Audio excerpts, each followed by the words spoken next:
A stunning, windswept archipelago that's almost as close to Norway as it is to the British mainland, the Shetland Islands are a destination like no other, packed to the brim with stunning natural landscapes, captivating Norse history, and a wide array of quaint villages, home to some 20,000 of the friendliest people you'll ever encounter.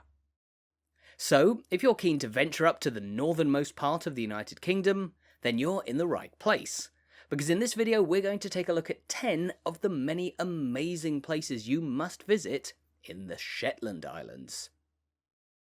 Number 10. Viking Longhouse and Longship at Haroldswick. Before becoming a part of Scotland in the late 15th century, the Shetland Islands were an integral part of the Kingdom of Norway, having been conquered and settled by Norse peoples around 1200 years ago. To this day, Shetland proudly celebrates its Norse heritage. You'll find the remains of more Viking homes in Shetland than anywhere else in the world. But there are few places which show off the legacy of Norse settlers better than at Haroldswick on the island of Unst, where you'll find a spectacular replica of a Viking longhouse and longship. It's possible that some of the very first Norse settlers arrived from Scandinavia around this area, and the replicas here faithfully demonstrate how people came to Shetland and then lived here, with the opportunity to walk inside the surprisingly vast Skidbladner, a full-scale replica of a 9th century Viking longship, while just next door you can take in the warmth of a turf-roofed longhouse, a great place to have a spot of lunch if it's cold and rainy outside. Number 9. Beauty spots of the Shetland Road Network. Shetland is a place to enjoy the outdoors to the full, and while the weather, usually cloudy, very windy and often rainy, doesn't always play ball, the natural landscape is so beautiful that it won't matter one bit. Along the 640 miles of Shetland's extensive road network, you'll find a wealth of fantastic beauty spots which highlight the very best scenery on offer. Vast lochs, immense vaux, and spectacular rolling hills peppered with some of the island's 150,000 sheep.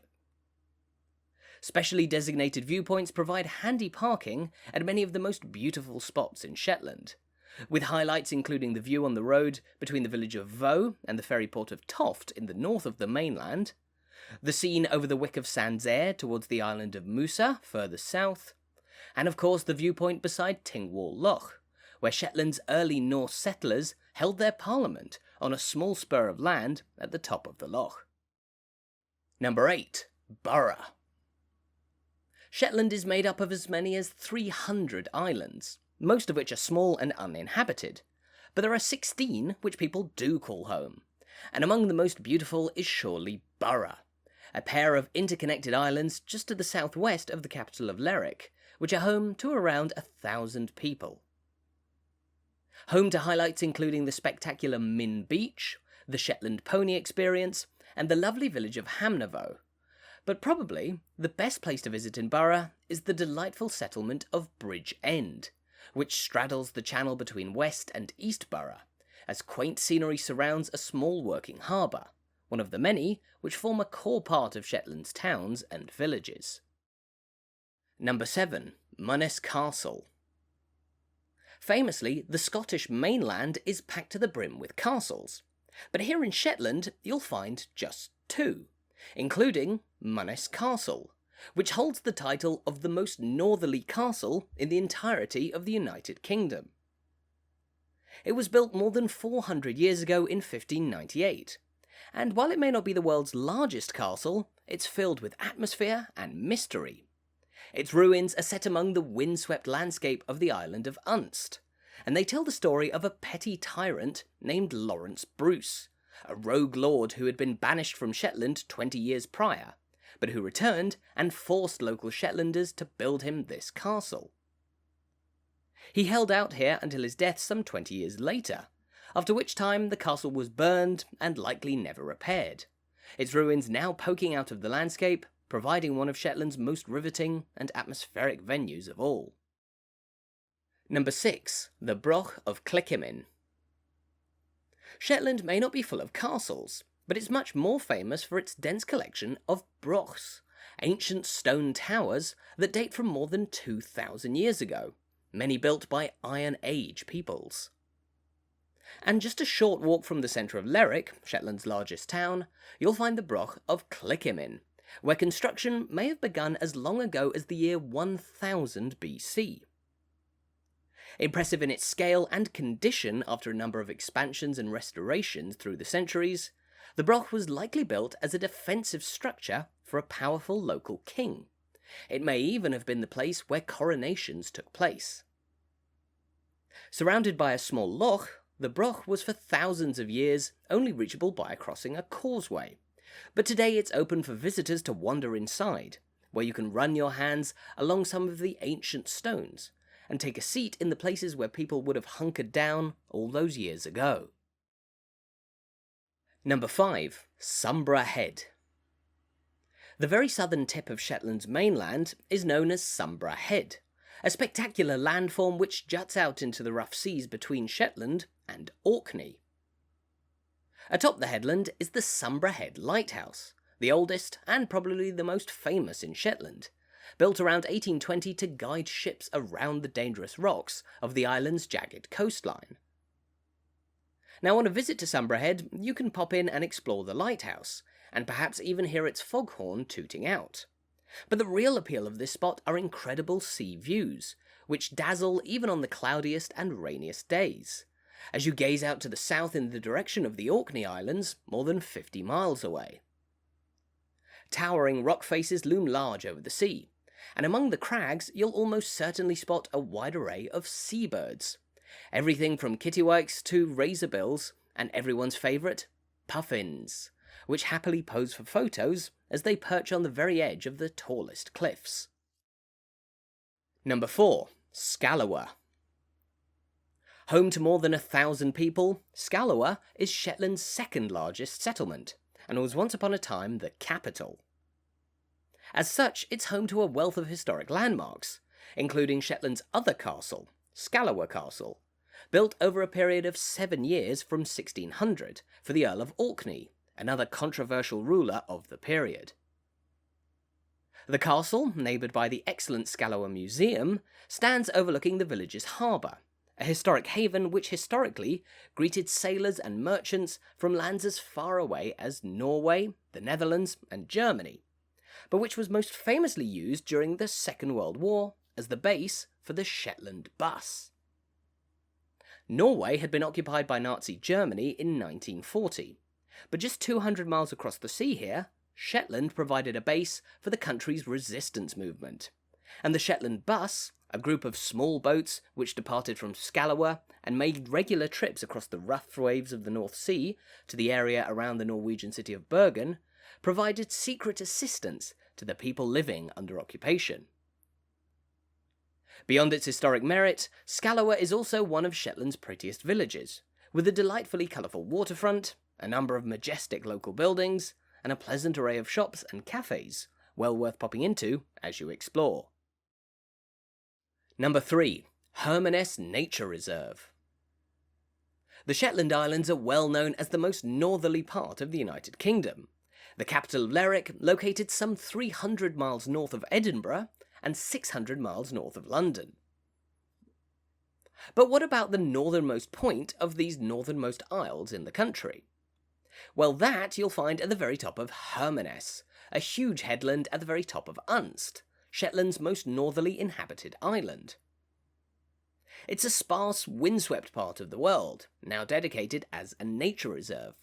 But handy hiking paths and boardwalks mean that visitors can skip over the hills and peat bogs to witness some of the most marvellous scenery at the very tip of the UK.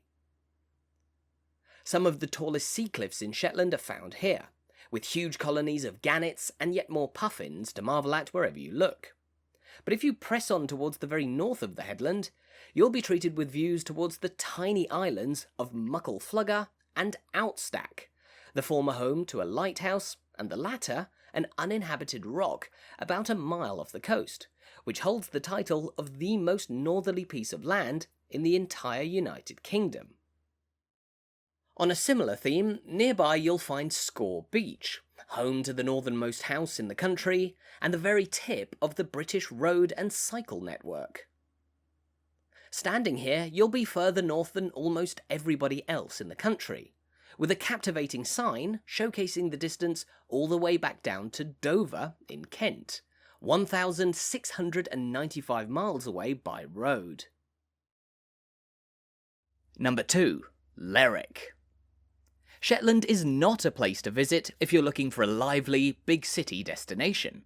But once you've spent enough time here, a visit to the main town of Lerwick, also known as Lerwick, will feel like stepping into a modern metropolis. In this town of some 7,000 people, nearly a third of Shetland's entire population, you'll find the modern heartbeat of the Isles, where there's plenty to see. The Shetland Museum, free to enter, is detailed and excellent. The town's main street, Commercial Street, is home to a delightful array of shops.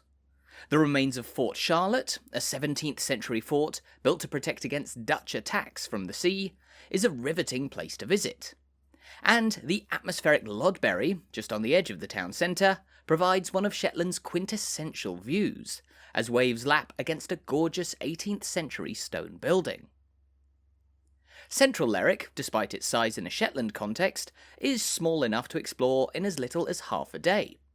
But there's more to see within walking distance on the peripheries, with everything from the aforementioned Broch of Clickimin to the riveting seaside walk at the Nab, which passes by the infamous Dutchman's Leap, a legendary rock which claims to have been the place where a Dutch fisherman lost control of his Shetland pony during a local race, and plunged down into the water. From Lerwick's busy harbour, meanwhile, boat trips across the Sound to the island and village of Burra are a good way to get away from what seems like hectic big city life. Lerwick home to urban delights like the only permanent traffic lights in Shetland, cutely vandalised road signs, and plenty more. Number 1. Jarlshof Prehistoric and Norse Settlement. As we've seen, there are so many spectacular places to visit in Shetland. But if there's one attraction which is almost blockbuster in its appeal, it's the staggeringly preserved prehistoric and Norse settlement at Jarlshof, just a few minutes from Sumburgh Head and the airport. This is where the history of Shetland really comes to life. It's an exceptional archaeological site which you can walk around almost entirely unimpeded, as you stroll into prehistoric Bronze and Iron Age hearths, explore the mysterious legacy of Pictish inhabitants, admire the remains of the largest Viking site in all of Britain, and climb up to the top of an old Scottish manor house, known as the Old House of Sumburgh, which offers majestic views over the entire venue. Jarlshof's name, meaning Earl's Mansion, was coined just 200 years ago by the famous Scottish author Sir Walter Scott. But there's so much more history to be found wherever you look here. The ruins on display cover a period of nearly 4,000 years, the oldest remains dating from as long ago as the year 2500 BC, and the most recent built just a few hundred years ago in the 17th century. Audio guides included in the very affordable admission price offer a detailed and riveting insight into all the stones that surround you, and allow you to really picture what life was like for the succession of people groups who lived at this spot on the very southern tip of the Shetland Islands. So there you have it, 10 amazing places to visit in Shetland, a place which is not only at the very top of Britain's map, but should certainly be at the top of any keen traveller's itinerary.